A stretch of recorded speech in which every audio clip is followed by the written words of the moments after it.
Chapter 2 The Marketplace. The grass plot before the jail, in Prison Lane, on a certain summer morning, not less than 2 centuries ago, was occupied by a pretty large number of the inhabitants of Boston, all with their eyes intently fastened on the iron-clamped oaken door.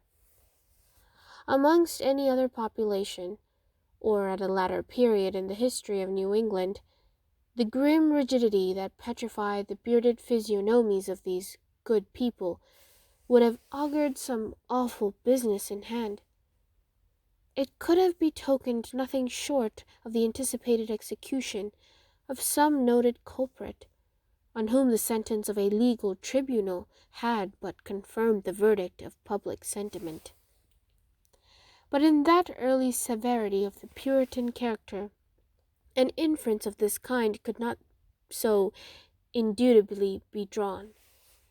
It might be that a sluggish bondservant, or an undutiful child whom his parents had given over to the civil authority, was to be corrected at the whipping post. It might be that an antinomian, a Quaker, or other heterodox religionist was to be scourged out of the town, or an idle and vagrant Indian, whom the white man's firewater had made riotous about the streets, was to be driven with stripes into the shadow of the forest. It might be, too, that a witch, like old Mistress Hibbins, the bitter-tempered widow of the magistrate, was to die upon the gallows. In either case, there was very much the same solemnity of demeanor on the part of the spectators, as befitted a people amongst whom religion and law were almost identical, and in whose character both were so thoroughly interfused that the mildest and the severest acts of public discipline were alike made venerable and awful. Meagre indeed, and cold was the sympathy that a transgressor might look for from such bystanders at the scaffold. On the other hand, a penalty, which, in our days, would infer a degree of mocking infamy and ridicule, might then be invested with almost as stern a dignity as the punishment of death itself. It was a circumstance to be noted, on the summer morning when our story begins its course, that the women, of whom there were several in the crowd, appeared to take a peculiar interest in whatever penal infliction might be expected to ensue. The age had not so much refinement that any sense of impropriety restrained the wearers of petticoat and farthingale from stepping forth into the public ways and wedging their not unsubstantial persons, if occasion were, into the throng nearest to the scaffold at an execution.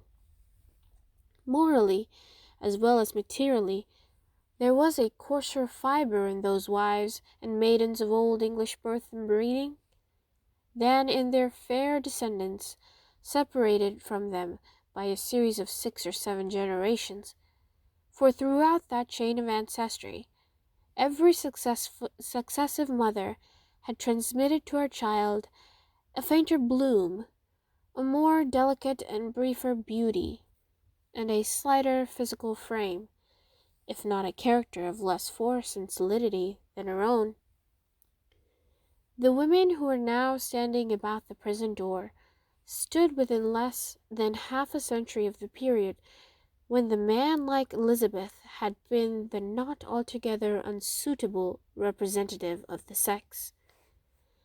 They were her countrywomen, the beef and the ale of their native land, with a moral diet not a whit more refined, entered largely into their composition. The bright morning sun, therefore, shone on broad shoulders and well-developed busts, and on round and ruddy cheeks that had ripened in the far-off island, and had hardly yet grown paler or thinner in the atmosphere of New England. There was, moreover, a boldness and rotundity of speech among these matrons, as most of them seem to be, that would startle us at the present day, whether in respect to its purport or its volume of tone. "Good wives," said a hard-featured dame of 50, "I'll tell ye a piece of my mind. It would be greatly for the public behoof if we women, being of mature age and church members in good repute, should have the handling of such malefactresses as this Hester Prynne. What think ye, gossips, if the hussy stood up for judgment before us 5, that are now here in a knot together, would she come off with such a sentence as the worshipful magistrates have awarded? Marry, I trow not." "People say," said another, "that the Reverend Master Dimsdale, her godly pastor, takes it very grievously to heart that such a scandal should have come upon his congregation." "The magistrates are God-fearing gentlemen, but merciful over much, that is truth," added a third autumnal matron. "At the very least, they should have put a brand of a hot iron on Hester Prynne's forehead. Madam Hester would have winced at that, I warrant me, but she, that naughty baggage, little will she care what they put upon the bodice of a gown. Why, look you, she may cover it with a brooch, or such like heathenish adornment, and so walk the streets as brave as ever."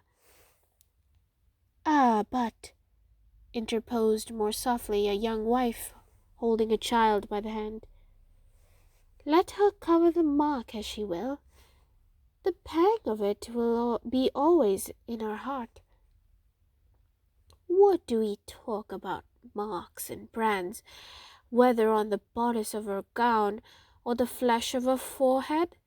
cried another female, the ugliest as well as the most pitiless of these self-constituted judges. "This woman has brought shame upon us all, and ought to die. Is there not law for it? Truly there is, both in the Scripture and the statute book. Then let the magistrates, who have made it of no effect, thank themselves if their own wives and daughters go astray." "Mercy on us, good wife," exclaimed a man in the crowd. "Is there no virtue in woman, save what springs from a wholesome fear of the gallows? That is the hottest word yet. Hush now, gossips, for the lock is turning in the prison door, and here comes Mistress Prynne herself." The door of the jail being flung open from within, there appeared, in the first place, like a black shadow emerging into sunshine, the grim and grisly presence of the town beadle, with a sword by his side, and his staff of office in his hand.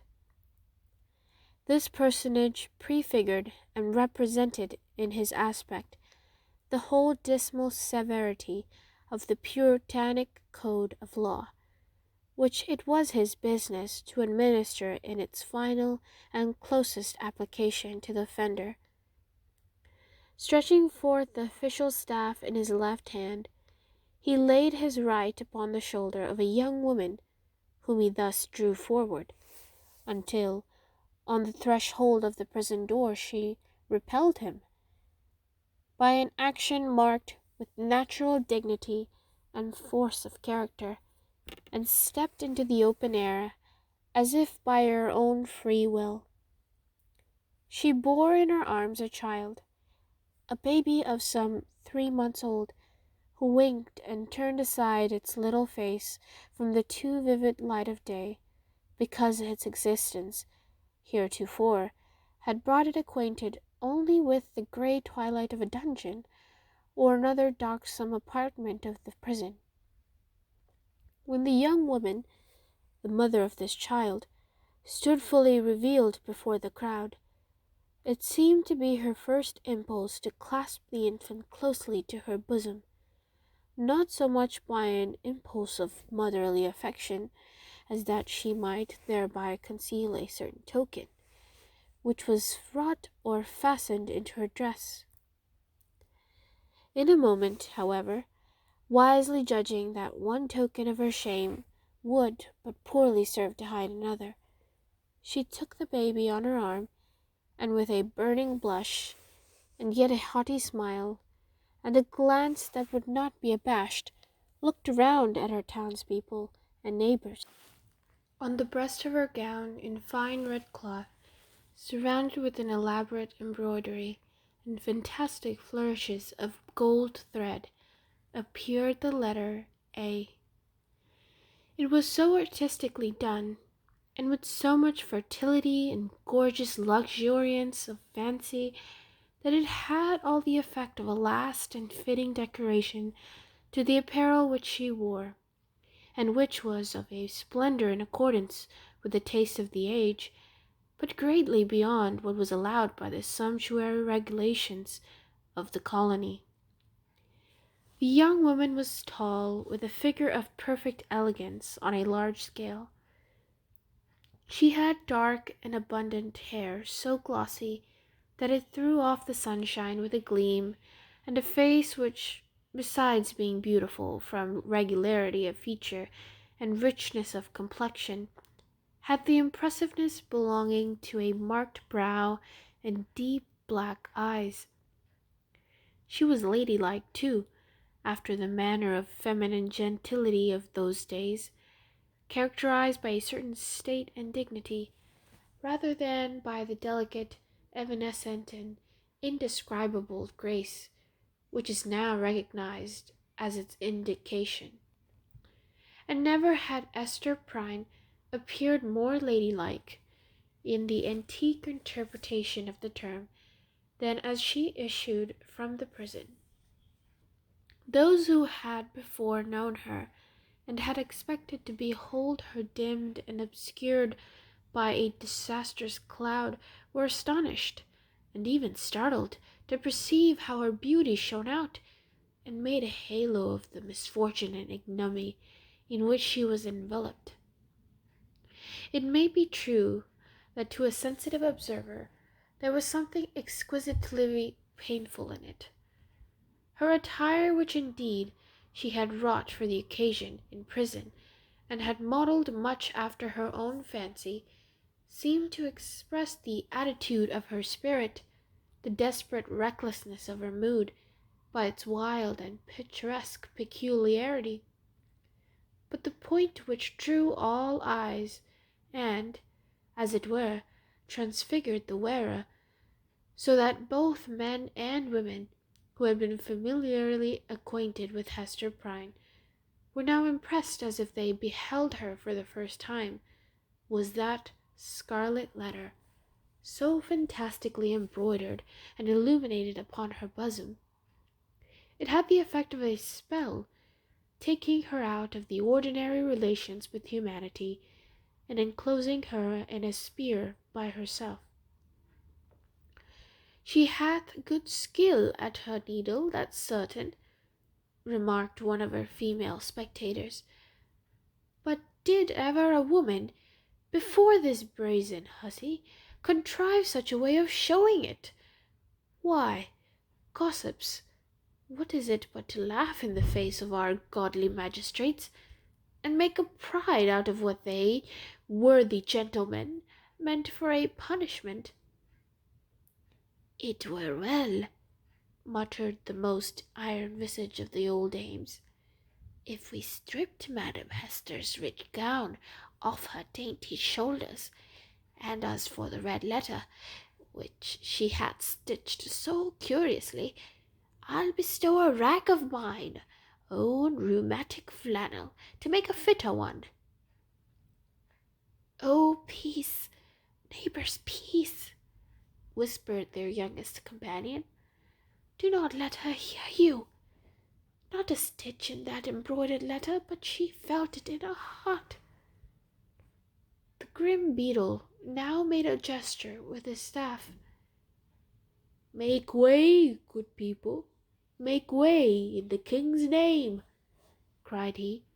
"Open the passage, and, I promise ye, Mistress Prynne shall be set where man, woman, and child may have a fair sight of her brave apparel from this time till an hour past meridian.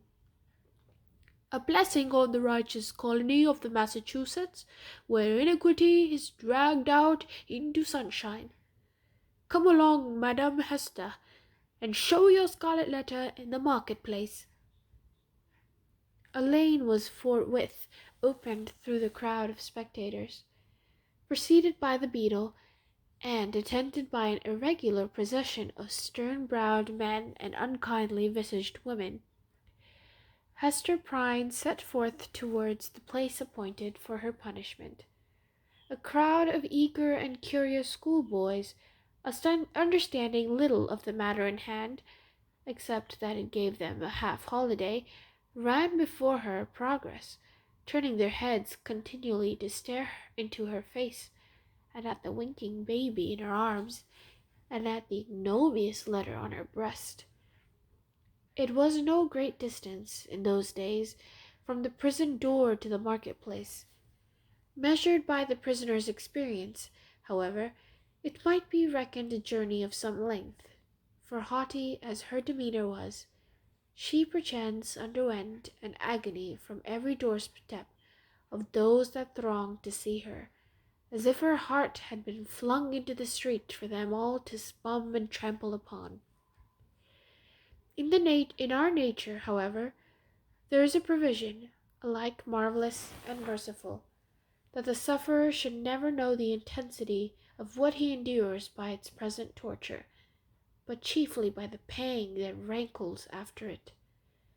With almost a serene deportment, therefore, Hester Prynne passed through this portion of her ordeal, and came to a sort of scaffold at the western extremity of the market-place. It stood nearly beneath the eaves of Boston's earliest church, and appeared to be a fixture there. In fact, the scaffold constituted a portion of a penal machine, which now, for 2 or 3 generations past, has been merely historical and traditionary among us, but was held in the old time to be as effectual an agent in the promotion of good citizenship as ever was the guillotine among the terrorists of France. It was, in short, the platform of the pillory, and above it rose the framework of that instrument of discipline, so fashioned as to confine the human head in its tight grasp, and thus holding it up to the public gaze. The very ideal of ignominy was embodied and made manifest in this contrivance of wood and iron. There can be no outrage, methinks, against our common nature, whatever be the delinquencies of the individual, no outrage more flagrant than to forbid the culprit to hide his face for shame, as it was the essence of this punishment to do. In Hester Prynne's instance, however, as not unfrequently in other cases, her sentence bore that she should stand a certain time upon the platform, but without undergoing that gripe about the neck, and confinement of the head, the proneness to which was the most devilish characteristic of this ugly engine. Knowing well her part, she ascended a flight of wooden steps, and was thus displayed to the surrounding multitude, at about the height of a man's shoulders above the street. Had there been a Papist among the crowd of Puritans, he might have seen in this beautiful woman, so picturesque in her attire and mien, that with the infant at her bosom, an object to remind him of the image of divine maternity, which so many illustrious painters have vied with one another to represent, something which should remind him, indeed, but only by contrast, of that sacred image of sinless motherhood, whose infant was to redeem the world. Here there was the taint of deepest sin in the most sacred quality of human life, working such effect, that the world was only the darker for this woman's beauty, and that the more lost for the infant that she had borne. The scene was not without a mixture of awe, such as must always invest the spectacle of guilt and shame in a fellow creature, before society shall have grown corrupt enough to smile, instead of shuddering, at it. The witnesses of Hester Prynne's disgrace had not yet passed beyond their simplicity. They were stern enough to look upon her death, had that been the sentence, without a murmur at its severity, but had none of the heartlessness of another social state, which would find only a theme for jest in an exhibition like the present. Even had there been a disposition to turn the matter into ridicule, it must have been repressed and overpowered by the solemn presence of men no less dignified than the governor and several of his councillors, a judge, a general, and the ministers of the town, all of whom sat or stood in the balcony of the meeting-house, looking down upon the platform. When such personage could constitute a part of the spectacle, without risking the majesty or reverence of rank and office, it was safely to be inferred that the infliction of a legal sentence would have an earnest and effectual meaning. Accordingly, the crowd was sombre and grave. The unhappy culprit unsustained herself as best a woman might, under the heavy weight of 1,000 unrelenting eyes, all fastened upon her, and concentrated at her bosom. It was almost intolerable to be borne. Of an impulsive and passionate nature, she had fortified herself to encounter the stings and venomous stabs of the public contumely, wreaking itself in its every variety of insult. But there was a quality so much more terrible in the solemn mood of the popular mind, that she longed rather to behold all those rigid countenances contorted with scornful merriment, and herself the object. Had a roar of laughter burst from the multitude, each man, each woman, each little shrill-voiced child contributing their individual parts, Hester Prynne might have had repaid them all with a bitter and disdainful smile. But under the leaden infliction which it was her doom to endure, she felt at moments as if she must needs shriek out with the full power of her lungs, and cast herself from the scaffold down upon the ground, or else go mad at once. Yet there were intervals when the whole scene, in which she was the most conspicuous object, seemed to vanish from her eyes, or, at least, glimmered indistinctly before them, like a mass of imperfectly shaped and spectral images. Her mind, and especially her memory, were preternaturally active, and kept bringing up other scenes than this roughly hewn street of a little town on the edge of the western wilderness. Other faces then were lowering upon her from beneath the brims of those steeple-crowned hats. Reminiscences, the most trifling and immaterial, passages of an infancy and school days, sports, childish quarrels, and the little domestic traits of her maiden years, came swarming back upon her, intermingled with recollections of whatever was gravest in her subsequent life, one picture precisely as vivid as another, as if all were of similar importance, or all alike a play.